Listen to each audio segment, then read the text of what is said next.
का मौका है, ईद पर हम जानवर भी ख़रीद लेते हैं, शॉपिंग भी कर लेते हैं, लेकिन अगर हमारे जो सूट हैं वो टाइम पर हमें सिलकर मौसूल ना हो तो हमारी खुशियाँ अधूरी रह जाती हैं। इस वक्त हम मौजूद हैं एक टेलर शॉप पर, हमारे साथ भाई मौजूद हैं, हम उनसे गुफ्तगू करेंगे। तो जो टेलर हैं उनके क्या मसाइल हैं और उनको किन किन मसाइल का सामना करना पड़ता है, क्योंकि उनको बहुत से मसाइल हैं। बिजली का मसला है, 3 दिन लॉकडाउन रहता है, 4 दिन दुकानें खुली रहती हैं और इसके अलावा भी उनके बहुत से मसाइल होंगे, उनसे बात करते हैं। जी, ये बताइएगा कि आप लोगों को किन मसाइल का सामना करना पड़ता है? ईद के ऊपर रश काफ़ी ज़्यादा बढ़ जाता है कपड़े सिलाई का। जिस तरह बाकी सीजन्स के साथ साथ ईद पे कपड़ों की सिलाई का सीज़न भी काफ़ी ज़्यादा होता है और लोग ज़्यादातर कपड़े सिलवाने के लिए टेलर्स के पास आते हैं जिस तरह। लेकिन आजकल लोड शेडिंग बहुत ज़्यादा हो रही है और जिसकी वजह से दर्जियों का काम काफ़ी दिन पीछे रह जाता है और ऊपर से 3 दिन लॉकडाउन की वजह से और ज़्यादा काम कम हो रहा है और लोग ज़्यादातर बाहर नहीं निकल रहे। और जिस तरह कपड़े सिलवाने, जिस तरह पहले ईद पे ज़्यादा जोश व खरोश से लोग कपड़े सिलवाते थे, उसमें अब बहुत ज़्यादा कमी आई है। तो अच्छा, ये बताइएगा कि कपड़ा जिसने सिलवाना हो तो उसके लिए कितना ज़रूरी है, क्योंकि रश बहुत ज़्यादा है दुकानों के ऊपर। वो कितने दिन पहले आपके पास कपड़े देने के लिए आए? देखें, पहले तो ऐसा होता था कि जिस तरह काफ़ी 15-20 दिन पहले ही लोग टेलर्स वगैरह जो हैं वो कपड़े लेना बंद कर देते थे। लेकिन आजकल जिस तरह काम कम है तो इस वजह से इस तरह ज़्यादा वो चीज़ रही ही नहीं है कि जिस तरह के पहले बुकिंग बंद हो जाती थी, वो चीज़ अब बहुत कम हो गई है। मतलब कि महंगाई ने मुतासर किया है लोगों की आमदोरफ्त के ऊपर, क्योंकि लोग कपड़ा नहीं ख़रीद सकते, महंगाई इतनी है।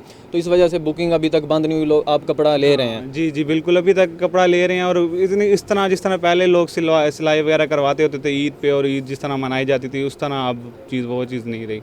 तो अच्छा, ये बताइएगा कि कपड़े की जो कीमत है सिलाई की, वो किस तरह है? मतलब कि एक जो मिडिल क्लास लोग सिलवाते हैं कपड़े, तो उसकी कीमत कितनी है एक सूट की?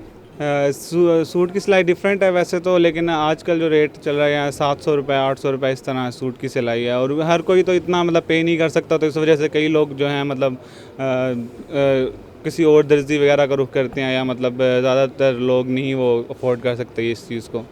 तो ये 3 दिन लॉकडाउन रहता है, तो 4 दिन दुकानें खुलती हैं, इसका क्या असर होता है आप लोगों के ऊपर? क्योंकि ईद है, ईद के ऊपर कपड़ा जो है टाइम के ऊपर आपको देना होता है, तो इस हवाले से बताइए। हाँ, इसका ये बहुत ज़्यादा मसला है कि कपड़े की जो सिलाई है वो टाइम से नहीं हो पाती और दर्जियों की भी 2 दिन छुट्टी होती है। इस तरह उनका भी जो उनका डेली की रूटीन से जो उनको पैसे मिलते हैं वो उन बेचारों के लिए भी बहुत ज़्यादा इसमें नुकसान है। और हमारा नुकसान इसलिए है कि 2-3 दिन जब दुकानें बंद होती हैं तो हमें उतना काम कम लेना पड़ता था कि हम उनको 4 दिन में ही पूरा कर सकें। आप सिलाई करते हैं सूट, तो उसका जो मटेरियल होता है वो चीज़ें, उनकी चीज़ों में भी कीमतों में इजाफा देखने को मिला है?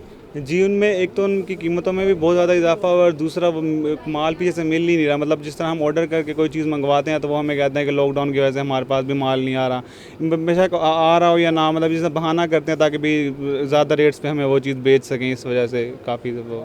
आपने दुकानदार की बात सुनी, उनका कहना है कि लॉकडाउन लगा, उसकी वजह से भी उनको मसाइल का सामना है। उनको जो मटेरियल ज़रूरत होता है, दरकार होता है, वो भी महंगे दामों चीज़ें मुयस्सर आती हैं। इसके अलावा बिजली के भी बहुत से मसाइल हैं। तो इसलिए दूसरे जो दुकानदार हैं उनकी निस्बत इनको भी बहुत सी मुश्किलात का सामना करना पड़ता है। बहुत जल्द एक नए प्रोग्राम के साथ आपकी खिदमत में हाजिर होऊंगा। तब तक के लिए इजाज़त दीजिए। कैमरामैन नसीम राजपूत के साथ राव अब्दुल्ला, बखर नेटवर्क।